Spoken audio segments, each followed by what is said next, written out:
All right, what I'm going to be doing today is I'm going to be going over the Unit 1 math test for 3rd grade. It has to do mostly with rounding and finding benchmark numbers. It will include some subtraction and addition as well. So let's go ahead and begin and jump right in by looking at question number 1. Here they're asking us about the weight of a baby hippo. It's estimated to be 500 pounds. So since I know that the rounding to the hundreds place, what I'm going to do is I'm going to be looking at my data and seeing what information they give me and how to make my benchmark number lines. So if I look at here, I notice that this first number begins with a 5 in the hundreds place, and that is a 5 in the hundreds place. So I know I need to make at least one benchmark number with my 5s in the hundreds place. I look over here and I see these begin with 400s, so I'm going to have to make a second one with 400s as my beginning benchmark number. Let me make a little bit longer. So let's go ahead and make our benchmark numbers first. So the first thing that I'm going to do is I'm going to go ahead and let's go ahead and make that black so it's easier to see. I'm going to go ahead and make my benchmarks here. And I noticed that that first number, like I said, was 5 in the hundreds place. So I'm going to go ahead and put 500 here. And of course, 500 plus another 100 is 600. And we can't forget that all-important midpoint, because that's going to determine whether I round up or I round down. And that midpoint is going to be 550. Looks like I erased my line by mistake over here. Go ahead and put that back in there right there. Oopsie, wrong color. Let's go with black. All right. Then I see my second number, so we're going to start off with 400. So I'm going to go ahead and make my second benchmark numbers here. So try to make a straight line there as best I can. Since that's in the 400s, I'll begin with 400, and that will go up to 500. So my target is one of these 500s. I'm going to get my midpoint, and my midpoint number is going to be, in this case, 450. All right, now I'm going to go ahead and put in my data points first. So for me to better see what they look like, let me go ahead and erase these colors right here. All right, so I got 532. Well, 532 on my number line is going to fall right about here somewhere on my number line. It doesn't have to be exact. I'm going to go ahead and label it 532.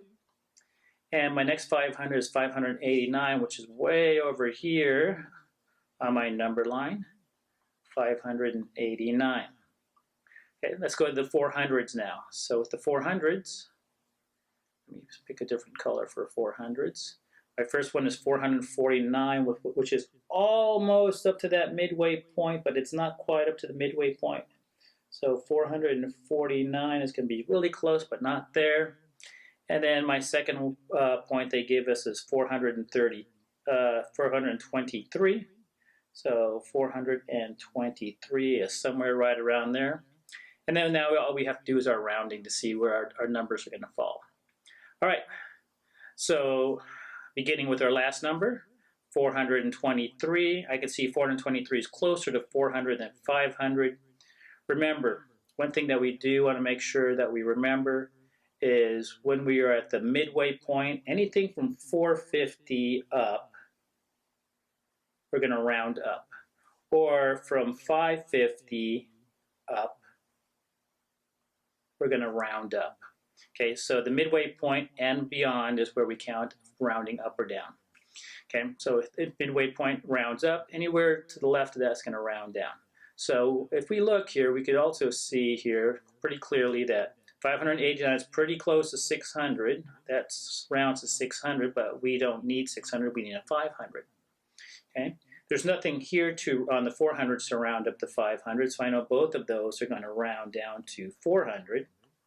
But 400 is not the target number we're trying to reach. And finally, we have 532. 532 will round down to 500. And lo and behold, that is our target answer. So the correct answer for this one would be 532.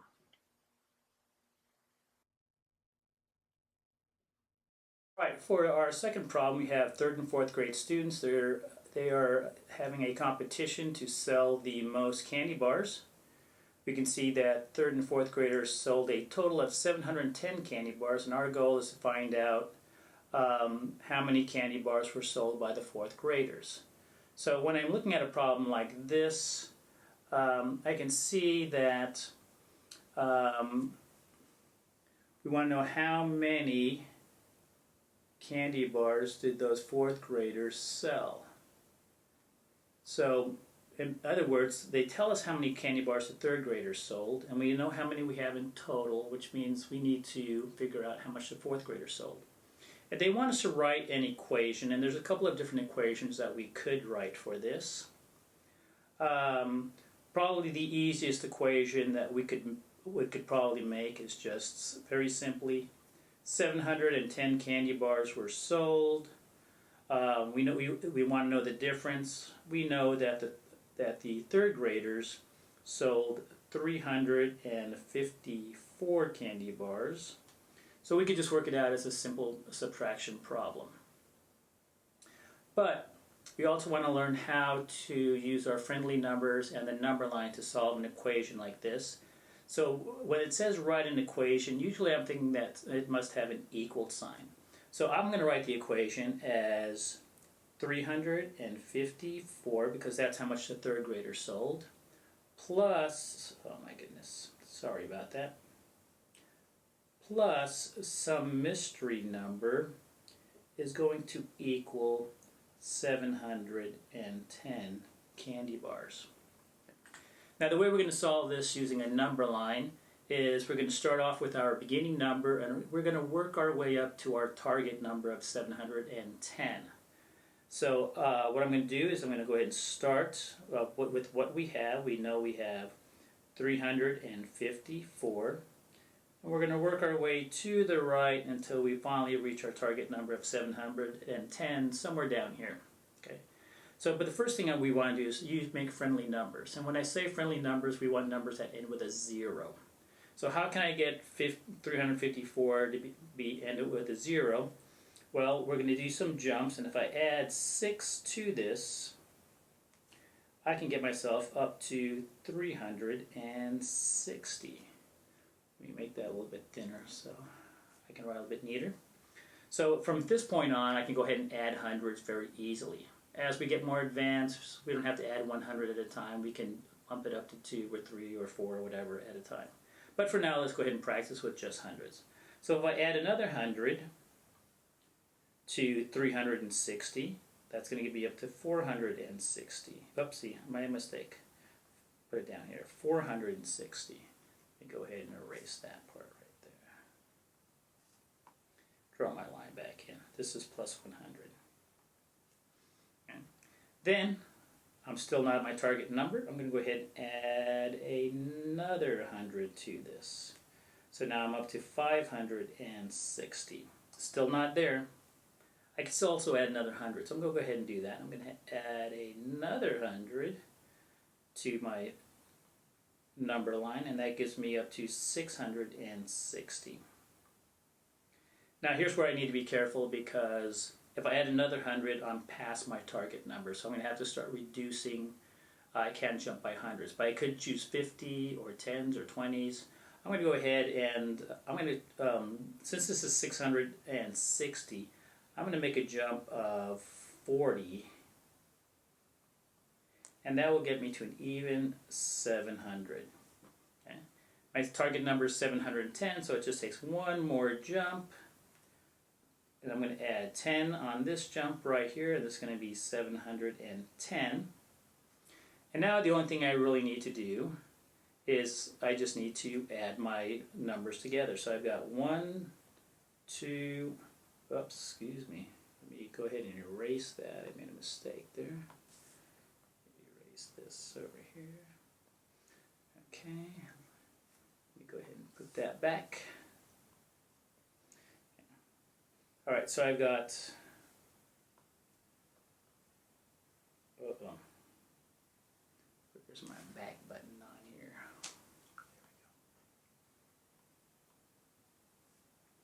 Alright, sorry about that. Let's go back to where I'm supposed to be at. Okay, so I'm going to count all my hundreds. I've got 1, 2, 300. I've got 40, 50 over here. Then I've got a 6 over here. I'll go ahead and add that. And when I add those together, I end up with 356. Okay. So what is my missing number to solve my equation? I need to add 356 to get to my target number of 710. Now, if I just do a traditional way, which I had off here to the side, let me just make that a little bit bigger. I'm going to go ahead and make sure my lines are straight. I can't take 4 away from 0, so I'm going to go ahead and regroup. That's going to become a 0, and that'll become a 10. So 10, take away 4 gives me a 6. I can't take 5 away from a 0, so I'm going to have to regroup. So that'll be a 6, and this will become a 10. 10 minus 5 is 5, and 6 minus 3 is 3. So if we look, we should end up with the same number, which we do, so we can be pretty confident that we did the problem correctly. Alright, let's go. 3, we see that we have third graders that are taking some pictures. We have a total of 600 pictures that were taken, and we know that Ken took 247 of those pictures. What we need to find out is what is the total number of pictures taken by the rest of the third graders. So again, what I notice here is this is a difference between how many pictures were taken versus how many pictures Ken took. Looks like he likes to hog that camera. So again, we could do it just like we did problem number 2 if we like. We could do the number line routine where I know that Ken took 247 of those pictures. There are 600 pictures in total, right? What do we want to find out? We want to find out how many pictures were taken by the rest of the third graders. So again, our equation is going to look like, and I'll make it a little bit thicker this time. It's going to look like 247 plus some mystery number is going to equal 600. Again, I can do the standard subtraction method as we did last time, where I just write 600 minus the number of pictures that Ken took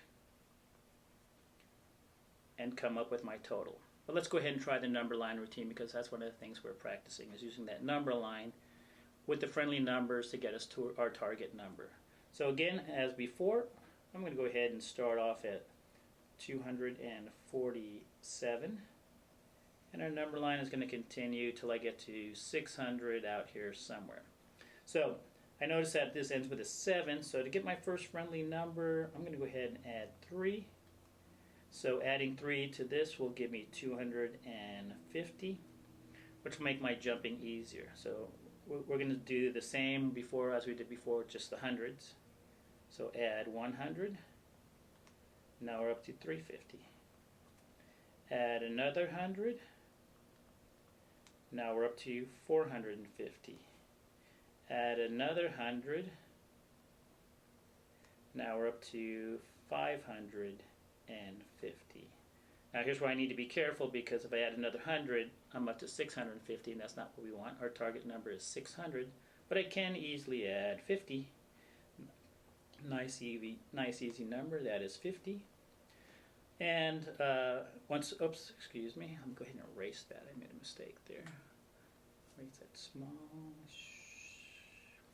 Alright, so add 50 to 550, that gives me to my target number of 600. So now that I'm at my target number, I just add my hundreds together. So I've got 300 there. I've got 50 right here. I've got a 3 over here. There are no anything else to add, so we have 350. That is not what I wanted. Here we go. We have 353. Okay. Let's go ahead and look at this one right over here. The traditional way of doing it, I'm going to make sure my columns are straight. I cannot take 7 away from 0 or 4, so I'm going to have to borrow. So that's going to become a 5, and that's going to become a 10. So now I can borrow from the 10 to bring over to the 1s column. So remember that 10 means 10 tens. So I'm going to borrow one of those 10s. That's going to become a 9, and that's going to become a 10. And often we call that like the trade first method. I'll do all my trading beforehand. So 10 minus 7 is 3. 9 minus 4 is 5. And 5 minus 2 is 3. So we have 353. And it looks like that's the same solution we came up with down here. So looks like our equation is pretty good. All we need to do is plug our number in of 353. All right, on this number right here, all you need to know is about expanded notation, where we're taking each of these numbers and we're expanding it based on their place value. So really we know that the 5 doesn't mean really just 5, that means 500. And the 3 really means 300. So the first thing we can do is look at our possibilities, and do I see a 500 plus a 300? If not, I can automatically throw those out because I know those are wrong. So I don't see 500 on the problem A, so we can go ahead and get rid of that when we know that's not correct. I don't see a 500 on D either. Those are just in the 1's place, so there's no way that could be the answer. So we have 2 more possibilities. So I see 500 and 300, so far up to this point both of those have the correct answer. I see an 8 here, which means 80, and both of those have 80, so far they could be correct. And then in the 10's place here, that's 7, which means that is a 70. And I don't see a 70 there. They added the 80 plus the 7. That's not right. So of course our correct answer on this one, pretty easy, is our letter C. On problem number 5, this is just a little bit of more of a multi-step problem that they want the students to work out. It shows here that the table below shows the number of pennies that Lisa saved each week for 4 weeks. So we have a number of pennies. But the most important thing that they want us to do, it says estimate. We need to round all of them to the nearest 10. So we make sure we round all of them to the nearest 10, not just making our choice. All right, so we can do this pretty quickly. 55 pennies. This first 5 is in the 10's place. I look to the right. Is that 5 or more? Yes, so that's going to have to round to 60. 87, 8 is in the 10's place. I look to the right. That's 5 or more. That's a 7, so I'm going to have to round up to 90. The 3 is in the 10's place. I look to the right. It's 0, 1, 2, 3, or 4, which means I'm not going to change that 3. So it's going to stay as a 30. And the 3 is in the 10's place. That's the important part here. We're not going to round to the 100 spot. So the 3 is in the 10's place.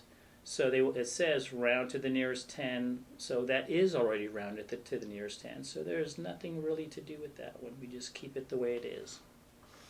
All right, where it says work, it says what's the best alternate estimate of pennies for all 4 weeks? Show your work, explain your thinking. Well, really, show your work just means we're going to show them that we can add these together. So let's go ahead and do that. So we're going to add 60 plus 90 plus 30 plus 230. I'm going to go ahead and add those together. Okay, well 0 plus 0 plus 0 plus 0 is 0. Now here's what I like to do sometimes off to the side. I know that 3 and 3 together is 6, and 6 and 6 is 12. So 12 plus that 9 that I have right here. It's a little bit easier to add than adding those together for me personally. So that's going to equal to 21. 9 plus 2 is 11. We carried that 1 for 21. So I'll go ahead and put that in my equation, 21. And 2 plus 2 is 4. So how many pennies did she save? About 410 pennies. Where it says explain your thinking, all you need to do is tell us really what you did here. So I rounded all numbers to the nearest 10 and added.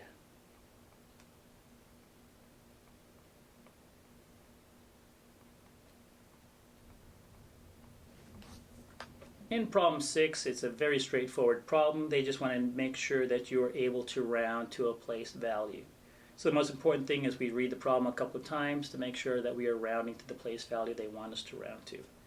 So what we want to do here is we want to go ahead and look at the place value where they want us to round to. And it says the Kelly family traveled 2,478 miles.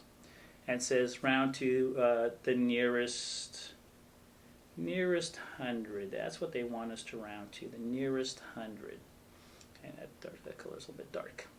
So all you really need to know is what number is in the hundreds place. Well, that is a 4. Again, let's go ahead and make that a little bit bigger so we can see. That's a 4. So I have to look to the right.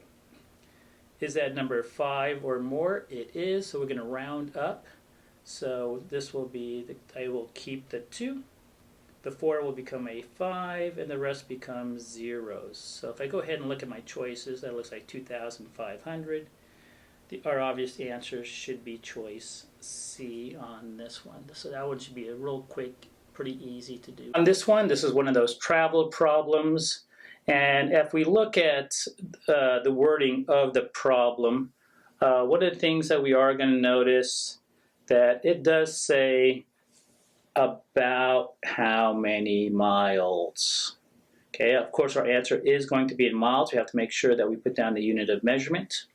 But it says altogether about how many miles, which means they want us to round. Okay, they didn't tell us round to either the tens place or the hundreds place, so I think that's our choice.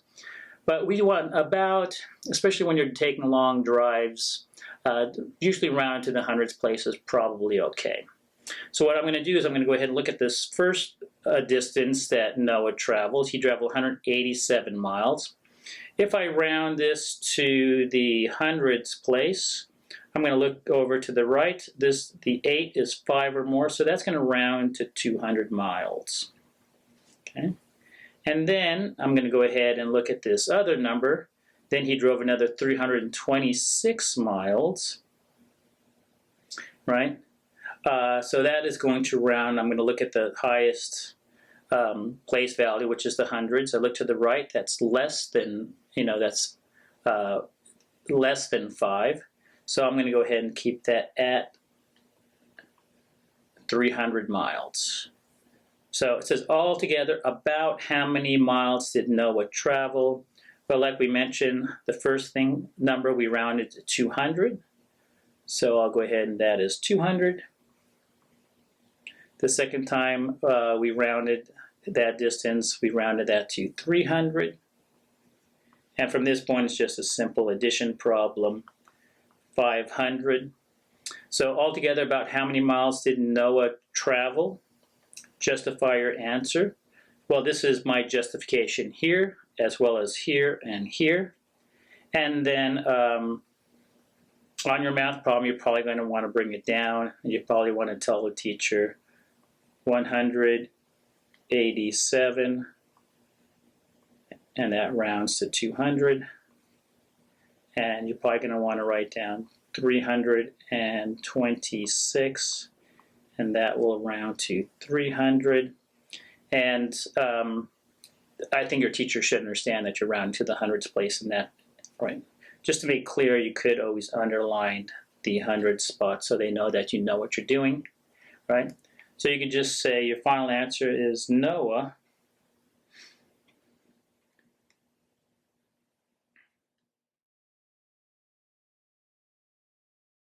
Right, so on this problem, they want us they're checking out our rounding.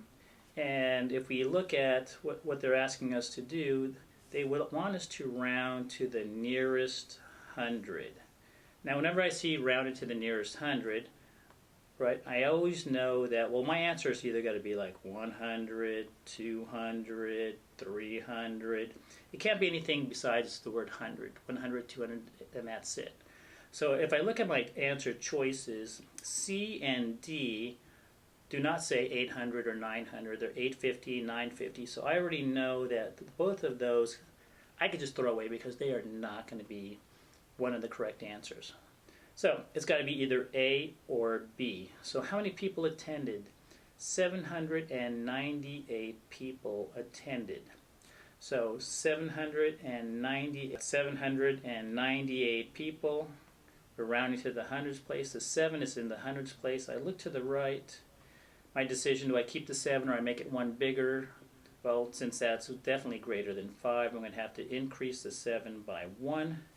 So my answer is about 800 people. So our answer choice will be A, 800 people. All right, on this problem, Knight Elementary School has to buy some yearbooks. Now, they're trying to determine, they have 863 students, and they're thinking, how many yearbooks should I order? Now, they know not everybody wants a yearbook, and not everybody's going to buy a yearbook. So they're determining, should we round to the tens place or the hundreds place? So here they just want to make sure the students can think mathematically and logically. So let's go ahead and round to the 2 place values and see where we end up with our numbers. So I'm going to go ahead and round this first number I already wrote down. Here's the tens place. So if I round 683 to the tens place, that means the school would be ordering 860 yearbooks. Okay? So let's go ahead and round to the hundreds place instead.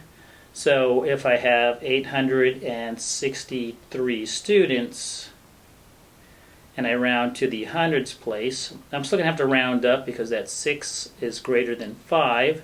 So that's going to round up to 900 students. So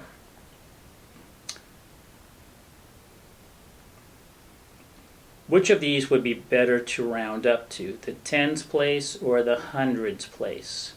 Well, if we look at the numbers that they give us here, rounding to the tens place would probably be the best bet, because here, with this calculation, every student in school except for 3 are going to buy a yearbook. But if we round it to the hundreds place, that means we are ordering more yearbooks than we have students. So that really doesn't make any sense. So given what they told us, it would be better to round to the tens place. Okay? And so for justifying your answer explained clearly, I would just mention that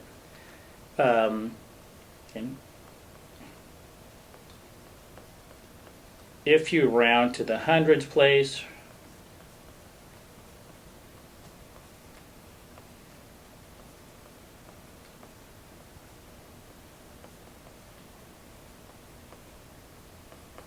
and that doesn't make sense.